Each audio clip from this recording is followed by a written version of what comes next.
What's up guys? Kumusta kayo? It's me again, Joseph Kate. So for today's video guys, let's talk about Est-West Savings Account.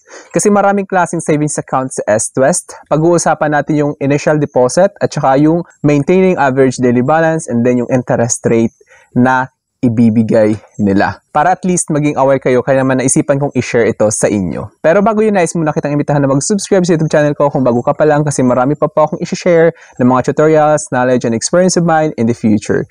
Kaya naman huwag niyong kalimutan mag-subscribe para updated kayo lagi sa mga vlogs na i-upload ko. Yun lang po at sobrang maraming salamat po. So as you can see guys, ayan, Est-West Savings. Get a head start on simple and convenient banking to easily manage your savings and daily financial needs. So why save with Est-West? The right products for you. Start saving with Est-West to manage deposit products that match your needs. So regarding percentage is competitive interest rates. Enjoy competitive interest rates when you bank with us. Convenient and secure access. Easily transact anytime, anywhere via EasyWay online and mobile app. And then over 1.8 million ATMs here and abroad with the Est-West Visa debit card. Kasi any ATM guys, automated teller machine, pwede kayo makapag-withdraw using your Est-West debit card here and abroad.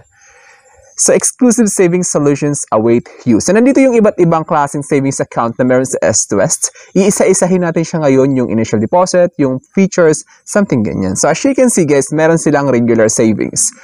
Est-West offers a hassle-free savings account paired with a Visa debit card. So, may kasama na siyang debit card. Itong si regular savings.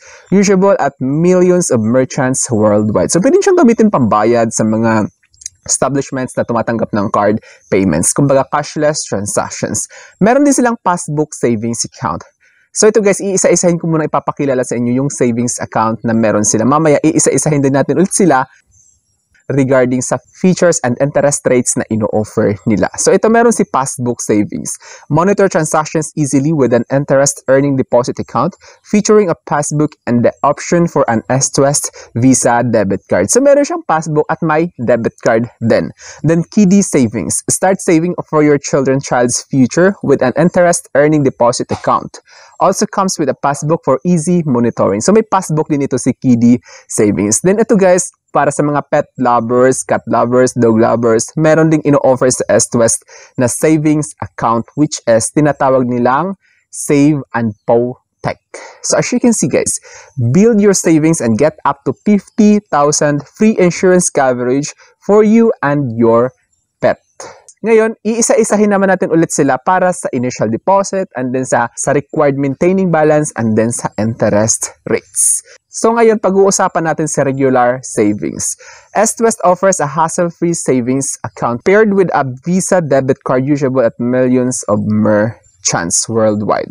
So ito yung features ni regular savings ni Est-West. As you can see guys, yung minimum initial deposit niya is 5,000 pesos.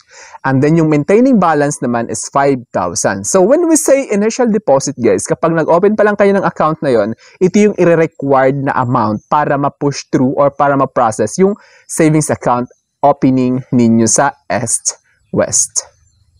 Ngayon, maintaining balance naman is, ito yung kailangan yung i-maintain para hindi kayo ma-charge ng 300 pesos service charge every month ni bank. So, lahat ng bangko guys is ganito yung patakaran nila. Kapag bumaba sa maintaining balance sa 5,000, ito, which is 5,000 pesos, i-charge kayo ni Est-West ng 300 pesos every month. Kaya naman dapat aware kayo kapag may savings account kayo, any bank man yan. Alamin nyo yung maintaining balance para hindi mangyari sa inyo na ma-charge kayo ng 300 pesos every month. Balance to earn interest. So when we say balance to earn interest, ito yung kailangan yung i-maintain sa account na yun para magkaroon siya ng interest. Every month yung payout dito guys. So, 10,000 yung kinakailangan para magka-earn kayo ng interest. Ngayon, regarding interest rate naman is yung ino-offer ni Est-West guys is 0.125% PA. When we say PA per annum. So every year, so yung 10,000 ninyo times 0.125%, yun yung tutubuin niya sa isang taon. So, then banking fees and charges. Of course, it comes with fees and charges. Withholding tax is 20%. So, kakaruhin ko lang guys, when we say withholding tax, hindi po babawasan yung savings ninyo. Yung babawasan dyan is yung interest earned. So, halimbawa, yung 10,000 pesos ninyo na nakadeposit, hindi naman mababawasan ng 20% yon. Yung tutubuin lang. So, ibig sabihin, intact pa rin or as is pa rin yung 10,000. Huwag kayong mag-alala. Dormancy charge, 30 pesos per month. Applied to dormant account 5 years and above and balance falls below the minimum maintaining balance. So, ibig sabihin, kapag 5 years and above na wala siyang transactions, initiated transactions by the account owner, papasok siya ngayon as dormant account. Then, i-charge kayo ng 30 pesos per month. Tapos, bumagsak sa required minimum balance yung account ninyo. Then, ngayon, move on tayo sa passbook savings account. So, sa passbook savings account naman guys, yung minimum initial deposit niya is 10,000. Kanina, sa regular savings is 5,000. Ito naman sa passbook is 10,000. Maintaining balance is 10,000. Tulad ng sabi ko, yung maintaining balance is yun yung kailangan yung i-maintain para hindi kayo ma-charge ng 300 pesos. Balance to earn interest is 10,000. Then, 25,000 for accounts with an S2S Visa debit card. So, kapag passbook lang yung meron kayo guys, 10,000 lang siya. Pero kapag may kasama siyang debit card, 25,000 siya. Interest rate niya is same lang din, 0.125% per annum. So, na-explain ko naman kanina yung per annum. Din yung banking fees and charges, tulad ng sabi ko, 20% naman yung withholding tax sa interest earned, hindi sa savings ha. Dormancy charge is 30 pesos per month din. Then ngayon, move on tayo guys sa Kiddie Savings. Start saving for your child future. So, yung product features naman ng Kiddie Savings guys is yung minimum initial deposit niya is 2,000 pesos lang. Somehow, mababa siya. Maintaining balance is 2,000 pesos din. Then, yung balance to earn interest is 2,000 pesos din. So, ibig sabihin, kahit paano affordable siya. Para sa mga anak nyo to guys, for future, kumbaga, child's future ninyo. Interest rate is 0.125% per annum din. Then, ganun din, yung fees and charges niya, withholding tax is 20%, dormancy charge is 30% per month. Then ngayon guys, dito na tayo sa mga pet lovers, sa mga mahilig sa dogs, sa cats. So mayroong ino-offer sa S2S na savings account which is fit for your needs as a pet owners. Save and Protect yung sinasabi niya. So ngayon yung product features ng Save and Protect savings account ni S2S Unibank is, product features niya is minimum initial deposit is 100,000 pesos. So medyo malaki siya guys. Balance to earn interest is 100,000 pesos then. Then yung interest rate is 0.125% per annum. Then yung maintaining balance niya is 100,000 pesos on hold while policy is enforced. Ibig sabihin, as long as enforce yung policy, naka-hold ang yung 100,000 pesos na yon sa S2S Save and Protect na savings account nila. So nandito guys yung kinds of pets covered. So dogs and cats lang siya, with or without microchip.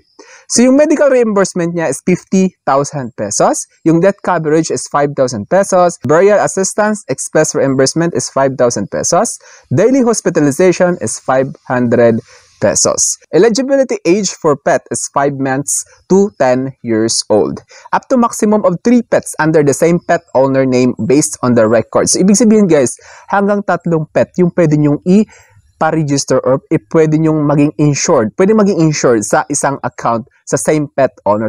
Then account holder coverage. Then para naman sa account owner or sa 4 parents kumbaga. Owner's liability is 25,000 pesos. Personal accident is 50,000 pesos. Total permanent disability due to accident is 50,000 pesos. Disablement or dismemberment due to accident, 50,000 pesos. Then accident medical reimbursement is 50,000 pesos. Then burial benefit for death due to accident is 5,000 pesos. Eligible siya to owner ages 18 to 75 years old. Then yung banking fees and charges is 20% then yung dormancy charge is 30 pesos per month. So I think that's all for now. Thank you so much for watching. So it's me again, Joseph Kate, that says we don't have cash because we go for cashless transaction. Don't forget to subscribe. Bye-bye.